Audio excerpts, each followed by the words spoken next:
telefon sohibi aniqlanyapti hozir. O, katta rahmat. Hozir aka qayerdasiz hozir?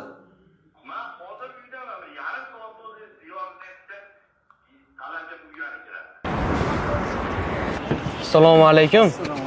Aka, sog'liqlaringiz yaxshi. Aka, fikringiz qanaqa endi? O'yin halol ekanmi, rost ekanmi? Zo'r, hamma halol. Bu yerda hozir qanaqa yolg'on? Yo'q, yolg'on.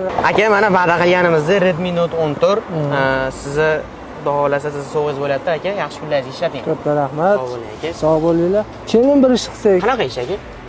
Men ham aylantirsam. Shuni haqiqiy egasiga topshirsak. O'zim aylantiraman. O'zingiz aylantirib, o'zingiz aniqlab bermoqchisiz. O'zim aniqlab beraman g'olibni.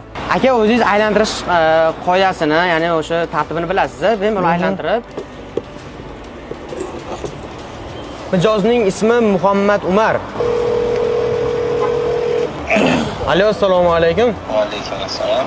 Sizga bitta sovg'amiz tushdi, ya'ni Redmi Note 14 sovg'asiga ega bo'ldingiz.